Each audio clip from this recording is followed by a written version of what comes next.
At the end of episode 203, Luo Feng successfully escapes from Ice Prison Star with the help of his teacher, the Lord of Chaos City, and safely returns to the human race. This prison escape is not just a survival victory, but a major turning point in his cultivation journey. Because of his extraordinary performance, terrifying talent, and countless life and death battles, the top leaders of the human race officially grant Luo Feng the Beast God Inheritance Token, a qualification that countless universe geniuses dream of but will never obtain. At the same time, Luo Feng hands another inheritance token to his teacher, the True King. This token, obtained earlier through forced negotiations with Spua, now becomes the key that allows master and disciple to step into the supreme cultivation sanctuary of the primordial universe, the Ancestral God Sect. Soon after, the two immediately set out for Purple Thorn Island, the core region of the Ancestral God Sect. The PV clearly shows that this chapter will be filled with explosive growth. One is on the verge of advancing to immortality, while the other is approaching a breakthrough to universe venerable. Even before cultivation officially begins, the pressure alone is enough to shake the entire universe. According to the original novel, the opening scene shows Luo Feng and Zhen Yanwang entering the Ancestral God Sect. This place can be compared to Tsinghua and Peking University, combined in the real world, a holy land that gathers the most terrifying geniuses of all races. Only those with monstrous talent, such as the legendary Seven Sword Kings, are qualified to study here. Once inside the sect, both master and disciple gain access to countless opportunities, inheritances, and supreme resources. After receiving the inheritance, Zhen Yanwang immediately senses signs of a breakthrough. Without hesitation, he temporarily separates from Luo Feng and enters deep seclusion, fully focused on breaking through his bottleneck. Next, we see the appearance of the True King's exclusive spaceship. This is no ordinary vessel, but a metal life-form spaceship capable of reaching a terrifying speed of 91 times the speed of light. Ever since settling in Chaos City, the True King has rarely left, meaning this ship has remained unused for a long time. Its reappearance alone symbolizes that a storm is coming. The radiant halo ahead is the ancestral mystic realm, an unimaginably vast region with a diameter of 160 million light-years. Even traveling at sublight speed, it would take more than 200 million years to cross. This alone shows just how insignificant most life forms are in front of the universe. Below lies the breathtaking Five-Colored Aurora Lake. Each single aurora beam is enough to heavily injure a universe venerable. Countless aurora streams intertwine to form this lake, making it one of the most dazzling sights in the primordial universe. But beauty here equals destruction. This lake is not just scenery, it is one of the strongest treasures in existence. The Five-Colored Aurora Lake is also the most precious treasure of the Ancestral God Sect, personally bestowed by the will of the universe's origin. As long as you possess a Beast God Inheritance Token, the Aurora will protect you. But without it, even a careless move could lead to instant annihilation. That's why when Luo Feng and Zhen Yanwang arrive, Venerable Fei Chang immediately warns them not to release any soul servants on Purple Thorn Island. Otherwise, they would be erased on the spot. The flaming dragon-shaped figure below should be one of the guardian beast gods, a terrifying existence that has mastered both fire and space laws and reached the level of universe master. Judging by his tone, he is extremely furious. This anger most likely stems from the exposure of Luo Feng's identity as the Blade River King, which led to assassination attempts by the Zerg and the mechanical race, and even Luo Feng's apparent death. But Luo Feng was never that easy to kill.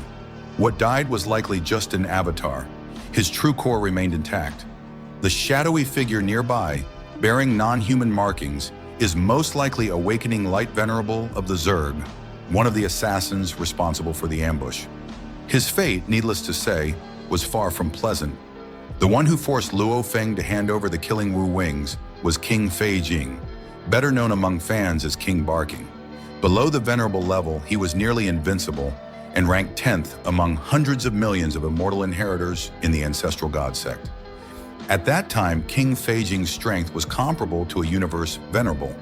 He completely suppressed the not yet broken through Truyan King, let alone Luo Feng.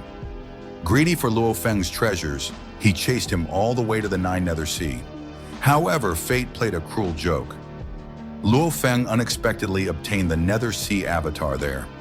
Later, King Barking was brutally beaten into humiliation by Venerable True Evolution, becoming one of the most satisfying moments of the entire Ancestral God Sect arc. The words Blade River flashing on the screen indicate Luo Feng's entry into the Glory World, a virtual realm similar to the Virtual Universe Network. Since his identity was already exposed in episode 203, Luo Feng stops hiding and openly accepts the name Blade River King, immediately drawing countless challenges from inheritors across all races. Next appears the legendary World Tree. There are only 9 of these in the entire primordial universe. Its innate ability is the absolute mastery of space and time. Within its domain, time and space are under its control, and its life gene level is thousands of times higher than that of humans.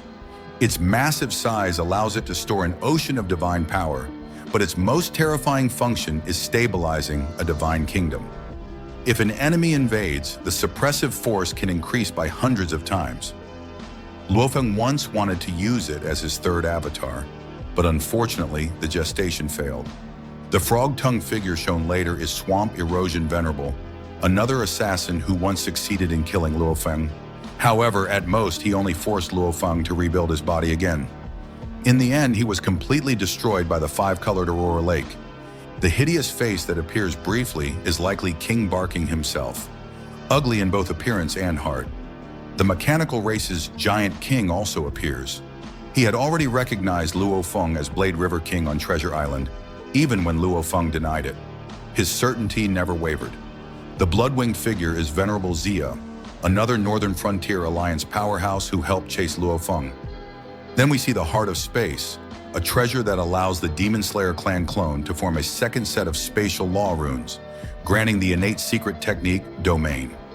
This allows teleportation across hundreds of light years without spatial fluctuations, a power only Universe Venerables normally possess.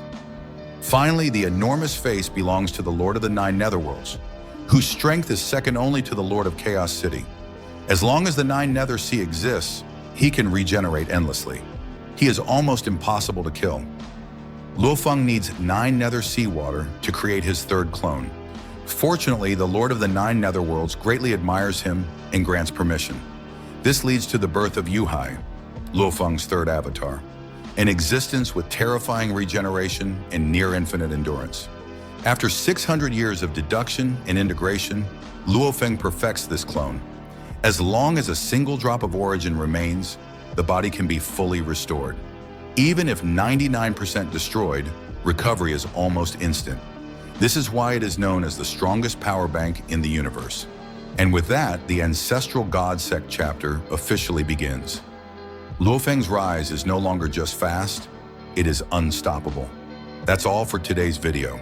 Let me know your thoughts in the comments. If you enjoy Swallowed Star and Donghua content, don't forget to like, subscribe, and share. This is Donghua Hub, and I'll see you in the next one. And that brings us to the end of today's video. The Ancestral God Sect arc marks a true turning point for Luo Feng, with his third avatar, Youhai, finally taking shape, and the path to immortality now clearly within reach. From here on, every step forward will shake the entire universe. If you enjoyed this deep dive into Swallowed Star, don't forget to like the video, subscribe to Donghua Hub, and turn on notifications so you don't miss future updates, PV breakdowns, and episode explanations. Let me know your thoughts in the comments below. What are your expectations for the Ancestral God Sect chapter, and which moment are you most excited to see animated? Thank you for watching, stay safe, keep cultivating, and I'll see you in the next video. If you love Donghua, then you already know the struggle. Low quality streams, missing episodes, delayed updates, or subtitles that ruin the experience. That's exactly why Donghua app exists. Donghua app is built for true Donghua fans who want the best possible viewing experience.